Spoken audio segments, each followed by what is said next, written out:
भगवान के नाम को किस तरह और कितना जपें जिससे शीघ्र ही स्वरूप बोध हो जाए। प्यास ऐसी हो जैसे कई दिनों से किसी को पानी ना पिलाया जाए और फिर रबड़ी रखी जाए उसके सामने, फिर उसके सामने 56 भोग रखे जाए, वो क्या करेगा? नहीं पिएगा। उसकी चाह होगी कि केवल पानी पिला दो। ऐसी नाम जबकि प्यास हो और व्याकुलता ऐसी हो जैसे तुम्हें यमुना में अभी ले चले और कहीं डुबकी लगाओ और फिर आपको दबा दें और दबाए रखें। जो श्वास लेने की व्याकुलता आपके अंदर हो वैसी व्याकुलता हो तो बिगड़ी जन्म अनेक की अब वहीं सुधरेगा, अभी भगवत साक्षात्कार हो जाए। व्याकुलता हो ऐसी जैसे यमुना में डूबने पर श्वास लेने की चेष्टा करने पर फिर दबाया जाए, वो एकदम श्वास के लिए व्याकुल हो रहा है, प्राण व्याकुल हो रहे हैं।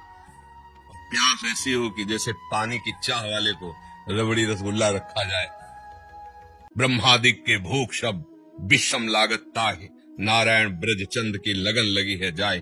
ऐसी तो चाह हो और ऐसी व्याकुलता हो कि दरस बिन दूखन लागे नैन।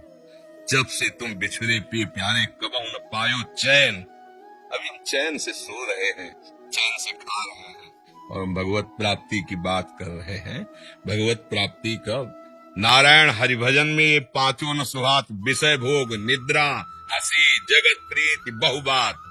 बस केवल अपने प्रभु का सुमिरन और उनसे मिलन की चाह। बस फिर आपको एक प्रश्न ही नहीं करना पड़ेगा कि कैसे तत्वबोध हो, कैसे प्रेम प्राप्त हो। समझ रहे हो बच्चा? महाराज जी, अशांति भयंकर जलन अज्ञान के कारण या प्रारब्ध के कारण या फिर वर्तमान अपराध बन जाने के कारण होती है। सबका मूल अज्ञान ही है। वर्तमान का अपराध भी अज्ञान से ही होता है और पूर्व अपराध जो हुए हैं वो प्रारब्ध का नाम दिया जाता है, वो भी अज्ञान से हुई है। सबका मूल कारण दुख का, अशांति का, जलन का, क्लेश का, जन्म मरण का अज्ञान ही है। भगवान के चरणारविंद का आश्रय लेकर भगवान के प्रेमी जनों के द्वारा उनके श्रीमुख से निकले हुए वचनों को सुनकर उनकी आज्ञा के अनुसार जीवन हम अपना चलाए तो बहुत जल्दी हमें ज्ञान प्राप्त हो जाए, तो अज्ञान नष्ट हो जाए। अज्ञान नष्ट होते ही परम शांति की प्राप्ति हो जाती है। श्रद्धावान लभते ज्ञानम तत्परः संयतेन्द्रिया ज्ञानम लब्ध्वा पराम शांति।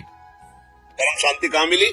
ज्ञानम लब्ध्वा पराम शांति मच्रेणादि गच्छति। भगवत प्रेमी महात्मा और शास्त्र, इनके जो वचन है उनके अनुसार जब हम जीवन यापन करते हैं, उनके अनुसार चलते हैं तो हमारा ज्ञान नष्ट हो जाता है। अज्ञान नष्ट होते ही जैसे अंधेरे में क्या है मुझे पता नहीं चल रहा, पर जब प्रकाश हुआ तो पता चल गया। जब पता चल गया तो न भय रह गया, न कोई जलन रह गई, न कोई अशांति, परम शांति परमानंद की अनुभूति हो गई। किसका प्रश्न था? अच्छा, खूब नाम जप करो, भगवद आश्रित रहो, माता पिता की सेवा करो, अभी नई अवस्था है, ब्रह्मचर्य पर दृष्टि रखो, गंदे आचरणों की वृत्ति वाले लोगों का संग न करो, दृश्य न देखो, वैसा बात न करो। बड़े भाग्य हैं जो आप परमार्थ संबंधी जिज्ञासा रखते हैं, फिर इसकी अनुभूति के लिए जैसा आदेश हो गुरुजनों का, शास्त्रों का, वैसे चलने पर अनुभूति होगी।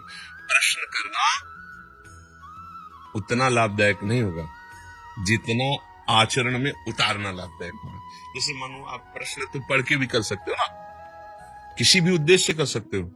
आप प्रश्न शास्त्र अगर पढ़े लिखे तो शास्त्र पढ़ लो, तो आप उसका प्रश्न कर दो तो आपकी बड़ाई भी हो सकती है कि बहुत सुंदर आपने प्रश्न किया, पर वो आपको लाभ तभी मिलेगा जब आप अनुभूति में लाए।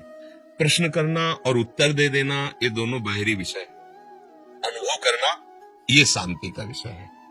प्रवचन करने से और प्रवचन सुनने से परमात्मा तत्व की प्राप्ति तो नहीं हो जाती ना, उसकी बातें हम समझ जाते हैं, ऐसा करना चाहिए ऐसा, पर अनुभूति तभी होगी जब वैसा आप चलोगे, वैसा आप करोगे। नहीं तो फिर जैसे वेद उपनिषद में लिखा है, नायमात्मा प्रवचनेन न लभ्यः न मेधया न बहुना श्रुतेन।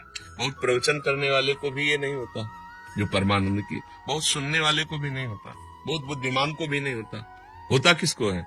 जिसने वर्ण कर लिया, मन वचन कर्म से मुझे भगवत प्राप्ति करनी है और जैसा भगवत प्राप्त महात्मा कहते मैं अक्षरशः वैसा चलूंगा, चाहे प्राण चले जाए, मैं उनके विरुद्ध आचरण। अब बात बन गई, स्वीकृति हो गई, अब आप आगे बढ़ जाओगे।